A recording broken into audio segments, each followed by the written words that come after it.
The stretch run is here for the Toronto Blue Jays, and they have a lot of guys playing really well in the minor leagues. Now, the September call-ups are approaching as well, so there's a few names to look out for, but there's just one guy that we're really focused in on, so we'll break that down and much more on this episode of Jays Digest.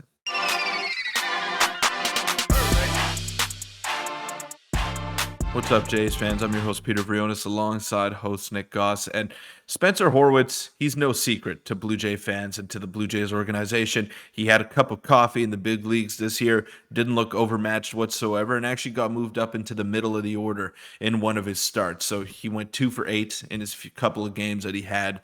He had a 400 on base percentage, didn't show much power, but that's not the kind of guy he is. He's someone that'll work the count, someone that walks a lot more than he strikes out, and someone that is very advanced for a minor league hitter. So there's some scenarios in which he could be used by the Toronto Blue Jays, i.e., as a September call-up, or even if Vladimir Guerrero Jr. has to miss some time. But Spencer Horowitz is definitely a name to keep an eye on, Nick. Yeah, and again, he's no secret to Blue Jays fans, but he might be the Blue Jays' secret weapon going forward for, other teams. Other teams might, pitch against him and not realize that he is probably the most patient hitter the Blue Jays have in the minor leagues. And before we do get into the video, make sure to hit the subscribe button. We're on the road to 8,000. But, of course, we're talking about Spencer Horowitz.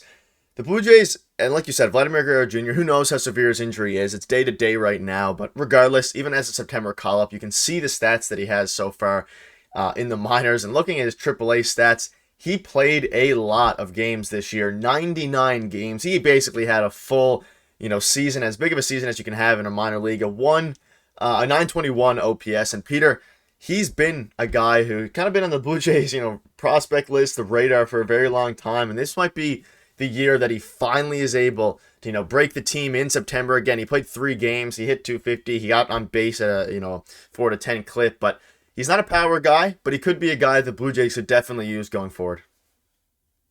Yeah, and the thing with major league organizations that they tend to favor the prospects with a lot of tools, the guys that have big time power, like Aurelvis Martinez, the guys that have electric stuff, like Ricky Tiedemann. Those are the guys that tend to get catered to and tend to be the first ones called up when they are ready to go. But Spencer Horowitz, he kind of is what he is. He's a finished product, and you know what you're going to get out of him. I don't know if he's going to get any better. He's one of those older prospects, but he's just so steady and someone that you could rely upon. He looked like a big leaguer when he made his debut for the Toronto Blue Jays this year. He didn't look like he was overmatched whatsoever. And if Vladdy does have to miss time, why not bring up a guy with a great approach? He's very similar to Brandon Belt in the way that he approaches the game. He works the count. He gets into deep counts, 3-ball counts, walks a lot. Doesn't strike out as much as Brandon Belt does. But again, guys with doubles power, they'll run into a home run every now and then, but that's not the kind of hitters that they are. They're just steady guys that'll get on base, and the Jays could use someone like that, someone to come up with a big hit in a big moment. Yeah, our team is not great at contact, aside from a couple of players who strike out a lot, and the power really hasn't been there this year. And again, looking at his home run stats, like you said, he only has 9 home runs in AAA. Last year, he only had a 12 combined. He's not really a home run hitter. However, as of late, he has been, he's been on fire as of late, and especially this season. You can see 9 home runs, 66 RBIs, and 921 OPS. He leads the Bisons and hits RBIs average on base percentage and OPS. And of course, availability is a very important skill. He hasn't gotten injured very much at all this season. And again, he's probably very, very close, and he's as ready for the major leagues as really any of our prospects. He's a bit older. I believe he's 24 or 25, and he's a guy that the Jays, they brought him up, and they've been doing that a lot. They bring him up for, some prospects up for a couple games and don't keep him up there. But he's a left-handed hitter. He hits for contact, and he gets on base a lot. And in September, if they need a guy like that, especially if Vladimir Guerrero Jr. or Brandon Belt get injured, I think he's going to be the maybe the secret weapon for the Blue Jays, especially because of how good he's been. And this is his MLB pipeline. These rankings go from 20 to 80, so you can see he has a good hit tool. This hasn't really been updated in a little bit, but he's playing very, very well. And Peter, it's now or never, I feel like, for Spencer Horowitz, or at the very least this season or next season, because he's been a guy that's been in our system for various number of years now, and it's I think it's time that we give him a true chance at the big leagues, maybe playing every day or at least 3 or 4 times a week. Yeah, I don't know about every day, but you don't want a guy on your 40-man roster that is going to be occupying a spot and that has no hope to come up. Now, I think Brandon Belt, as great as he's been this year, I don't think the Blue Jays are going to go out and Agreed. re-sign him. Same thing with Kevin Kiermaier. So there's going to be an opening for a left-handed bat who could play the outfield, who can play first base, who can DH. Spencer Horowitz can do all those. He won't play the outfield to an elite level that Kevin Kiermaier would. Nobody can. That's why Kevin Kiermaier is a generational defender. And Brandon Belt, I don't think he'll be able to offer the same kind of experience, the same kind of thump to the Blue Jays lineup that he does, but it's an adequate replacement. And like you said, it's now or never. You don't want him occupying a spot with no hope to come up to the big leagues. So I would like to see it for next year.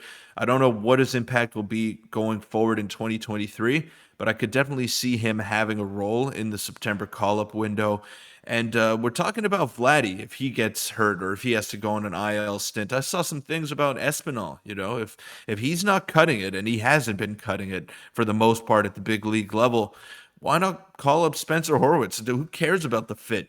Just have an extra bat on the bench, someone that you could rely upon to pinch hit. Because I recall on a few occasions this year, Nick, Espinal has been called upon to pinch hit. And for a team that wants to win a World Series, for a team that wants to at least make the playoffs, that's not a winning formula. That's not something that's going to get it done. Yeah, Espinal definitely hasn't been performing this year. And the only issue would be who's our backup shortstop at that point. Maybe you put in Davis Schneider at short if you can play some short. But I agree. The only reason Espinal is on the team right now, in theory, is for his defense and his availability at short. But I agree with you, especially as this, wild card race continues to be very, very tight. The Jays are out of a playoff spot right now.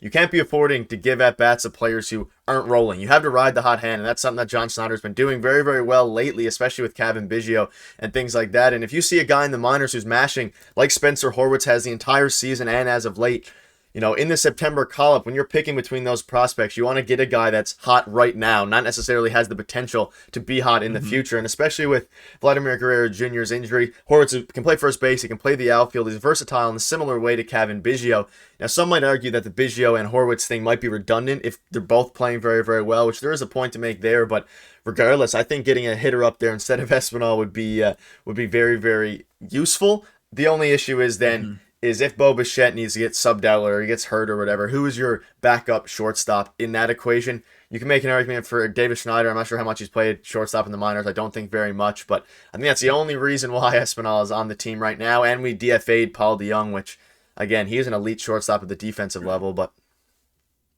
that's why it makes the most sense for him to be called up in September. Yep. So you don't have to send anyone down. The rosters expand. You can call up, I think, another 2 hitters, if I'm not mistaken, and an extra pitcher. So that'll be a big relief to the Toronto Blue Jays. Their bullpen has not been as taxed lately. They've had a couple of games off here, luckily, because the offense has been rolling. The starting pitching has been pretty good as well.